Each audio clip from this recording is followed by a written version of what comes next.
मेरे प्रियो, आप सभी को जय मसीह की। और मैं आप सभी को स्वागत करता हूँ प्रभु यीशु मसीह के सामर्थ्य और जलाली नाम में। मेरे प्रियो, मैं अपना कुछ टेस्टमनी को, गवाहियों को आपके साथ शेयर करना चाहता हूँ, क्योंकि बहुत से लोगों को कहना है कि मैंने दूसरे धर्म को अपना लिया, दूसरे धर्म में चला गया, मैंने धर्म चेंज कर दिया। तो मैं अपने गवाही के तौर पे उन्हें बताना चाहता हूँ मेरे प्रियो कि प्रभु किसी का धर्म न तो जात नहीं बदलता है, वो मनों को बदलता है। तो मैं अपना गवाही आपसे मैं शेयर करना चाहता हूँ, क्योंकि जब मैं प्रभु में नहीं था, प्रभु को मैं नहीं जानता था, तो मेरे जीवन में क्या था मैं खुद नहीं जानता हूँ। और आज मैं जब महसूस करता हूँ कि अब मैं क्या हूँ, तो अजीब से ही बेचैनी होती है। मेरे को पुराने जीवन से इतना घृणा आता है, क्योंकि जब मैं प्रभु में नहीं था तो मैं पाप में था, लड़ाइयों में था, छोटी छोटी बातों में क्रोध करना, गाली देना,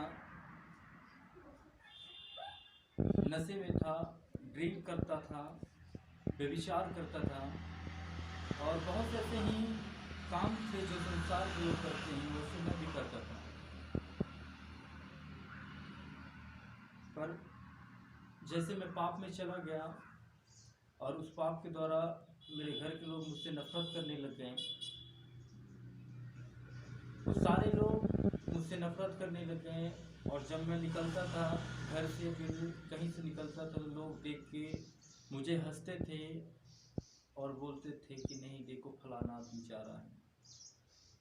तो मेरे प्रियो, मेरे उस समय बहुत अजीब टाइप का लगता था कि लोग सब मुझसे नफरत कर रहे हैं, मुझे छोड़ दिए हैं। पर एक दिन क्या हुआ, जब मेरे घर में कलेश हुआ, जब हमारे पति और पत्नी के बीच में जब कुछ बातें हुआ, और बहुत से ऐसे लोग थे जो उन चीज़ों को खिल्ली उड़ाते थे। तो जैसे हमारे जीवन में, परिवार में बहस हुआ, बहुत सी ऐसी चीज़ें हुआ, और उस समय मैं काफ़ी दुखों में चला गया था, काफ़ी परेशानियों में चला गया था। मेरे सारे लोग मुझसे रूठे हुए थे, छोड़ दिए थे। मेरे जितने दोस्त थे, वो मेरे दोस्त भी अपना मुंह मोड़ दिए थे, और मेरे जितने परिवार के लोग थे वो भी मुझसे नाराज़ थे। तो एक दिन क्या हुआ कि जब मैं देखा कि यार मेरे घर में इतना विपत्ति, इतना समस्या, लोग सब परेशान हैं, मेरे घर के लोग परेशान हैं, मेरे दोनों पत्नियां परेशान हैं, मेरे ससुराल वाले परेशान हैं, सब कोई परेशान है। तो मैंने सोचा कि ये समस्या मेरे ही वजह से आया है। तो मैंने एक दिन मन में विचार रहा था कि ये सब लोग दुखी हैं तो मेरे ही कारण दुखी हुए हैं। तो मैं क्यों ना कुछ ऐसा करूं ताकि सारी चीज़ों का मसला निकल जाए, सारी चीज़ों का हल हो सके। तो जब मैंने सोचा कि ये विपत्ति, ये समस्याएं, लोग दुखी हैं तो मेरे ही कारण दुखी हैं। और एक दिन जब हम जाते हैं, हॉस्पिटल जाते हैं, तो उस समय क्या था, मैं पाप में था, क्योंकि उसी पाप के चक्कर में मैंने दूसरी पत्नी भी रख ली। और जब वो दूसरी पत्नी मेरे जीवन में आया, तभी से मैंने धीरे धीरे प्रभु को जाना, तभी से यीशु मसीह को मैंने जानना चालू किया। तो जैसे हल्का फुल्का जानता था, कभी कभी चर्च जाता था उनके साथ में, और फिर मेरे जीवन में बहुत सी ऐसी मुसीबतें आए। मेरे पत्नी को भी दुष्ट आत्मा बहुत अटैक करता था। तो मैं सुबह से लेकर शाम तक भाग दौड़ उसी के इलाज में जाता था, कहीं इस चर्च, कहीं उस चर्च, कहीं दूसरे चर्च, कहीं इस पास्टर से प्रार्थना करवाओ, कहीं उस पास्टर से प्रार्थना करवाओ। मुझे कुछ समझ में नहीं आता था, और उतना ज़्यादा मैं बिलीवर नहीं था।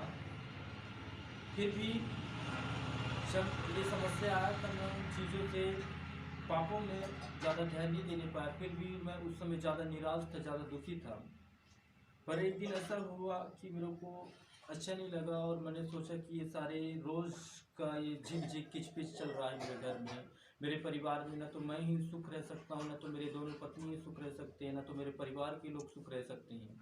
तो मैंने सोचा कि मैं क्यों ना ये जो विपत्ति जो मेरे कारण आया, तो मैं क्यों ना सुसाइड कर लूँ, क्योंकि ये विपत्ति तो मेरे ही कारण आया है। जब मैंने सोचा और मैंने मन में प्लान बना लिया, और शाम को समय मैं किसी से नहीं, कुछ भी नहीं कहा, और मैं चला गया बगीचे तरफ चला गया।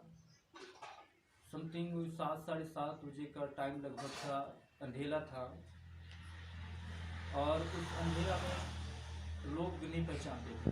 तो मैं बाइक लेकर चला गया और एक जगह मैदान पे खड़ा किया बाइक, और वहीं पे खड़ा होकर मैं कुछ चीज़ों को सोचने लगा कि आज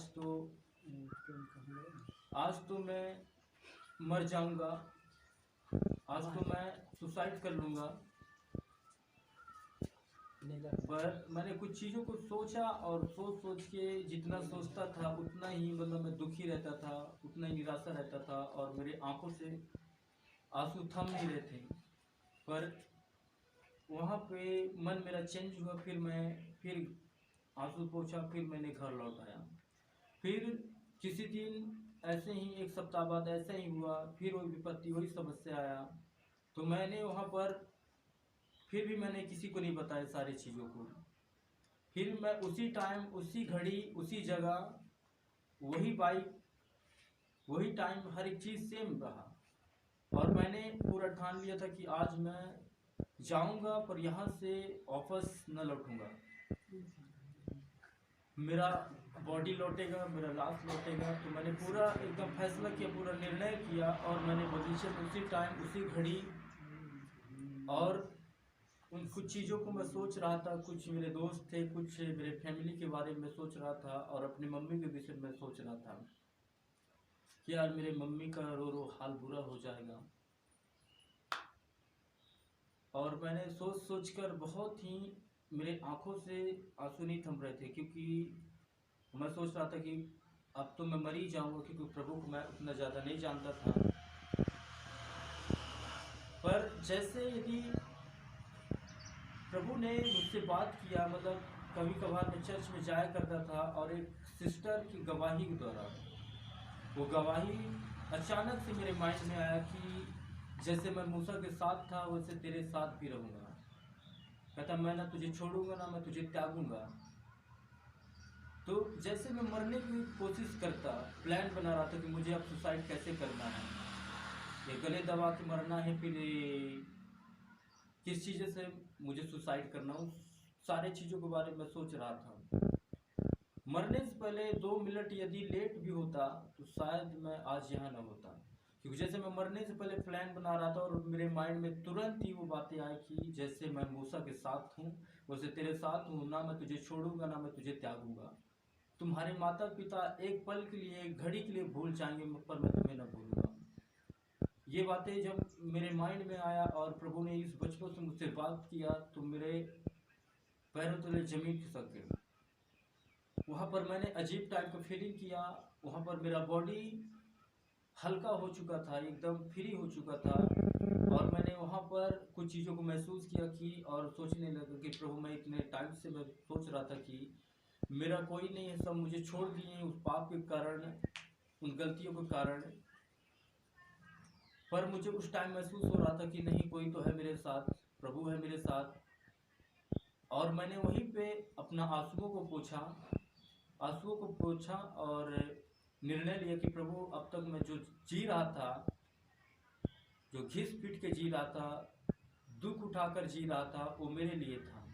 पर मैंने वहाँ पर वादा किया कि प्रभु, आज से अब मैं तेरे लिए जीऊँगा, तेरी सेवा के लिए जीऊँगा।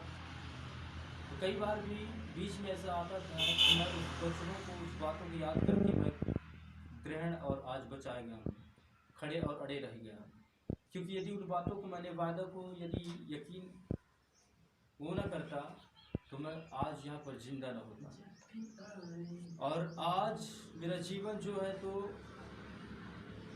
लोग पहचानते हैं नहीं कि वही रवि है, ये वही व्यक्ति है। क्योंकि उस समय मैं इतना नशेड़ी था, उस समय मैं इतना नशे में रहने वाला व्यक्ति था और व्यभिचार में भी सबसे ज़्यादा था। कहने का मतलब जहाँ जाना वहीं व्यभिचार, जिस जगह जाओ वहीं लड़कियों को गलत नज़र से देखना। और उस समय मैं लड़कियों में काफ़ी फेमस हो चुका था। पर अब जो देखते हैं, अब मेरे जीवन को देखते हैं तो लोग देखते रह जाते हैं। कई बार लोग बोलते हैं कि ये वही रवि है कि दूसरा रवि है। कई बार क्या होता है, मेरा नंबर भी कितनों को पास था। कई बार फ़ोन आया, जब मैंने मनों को चेंज किया, कई बार कई लड़कियों को फ़ोन आया तो बोले कि अच्छा कौन बोल रहे हैं, तो मैंने बोला कि मैं रवि बोल रहा हूँ। और उस समय मैं लड़कियों से झूठ बोलकर अपना नाम छुपाता था, नाम छुपाता था, गांव छुपाता था, अपना सारा चीज़ छुपाता था। तो जब फ़ोन आता था तो बोलते थे कि आप कौन, वो मतलब राजू नाम से ज़्यादा फेमस था मैं लड़कियों में। तो जब एक लड़की ने फ़ोन लगाया कि आप राजू बोल रहे हैं, तो मैंने कहा नहीं, मैं रवि बोल रहा हूँ। वो बोला कि नहीं, नंबर तो उन्हीं का है। पर मैं मने मन से बोल रहा था कि अब मैं एक नया रवि हूँ।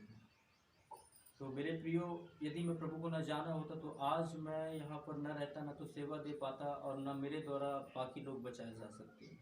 क्योंकि पहले मैं बचा,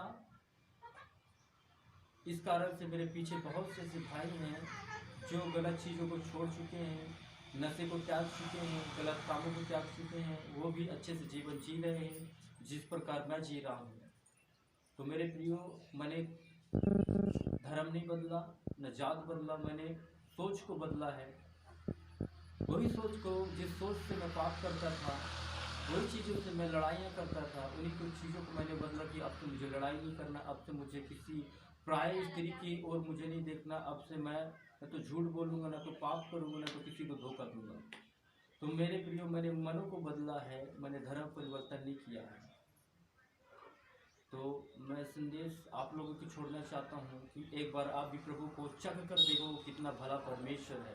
आप उसे एक बार अपने जीवन में लागू करके देखो, आपके जीवन चेंज न कर दें। अद्भुत परमेश्वर है वो सर्वशक्तिमान है, वो सबके लिए है, किसी धर्म और जात के लिए नहीं आया है। मेरी संदेश यही था। और मैं आप लोगों के लिए मैं छोटी सी प्रार्थना करना चाहता हूँ। हे पिता सर्वशक्तिमान परमेश्वर प्रभु, मैं प्रार्थना करता हूँ यीशु मसीह के नाम में प्रभु जी, खुदावन तेरे दास होने के नाते पिता, जितने भाई जितने बहन प्रभु इस प्रार्थनाओं को सुन रहे मेरे परमेश्वर पिता, खुदा तेरा आत्मा उन्हें टच करे in the name of Jesus. जिस प्रकार प्रभु आपने मेरे जीवन को बदला प्रभु, जितने भाई और बहनों के पास जाए प्रभु ये वीडियो प्रभु, उनके लाइफ को चेंज कर खुदावन। जिस प्रकार आपने मुझे चुना पिता, उन्हें भी चुन पिता। और प्रभु मैं धन्यवाद करता हूँ और यीशु के नाम में।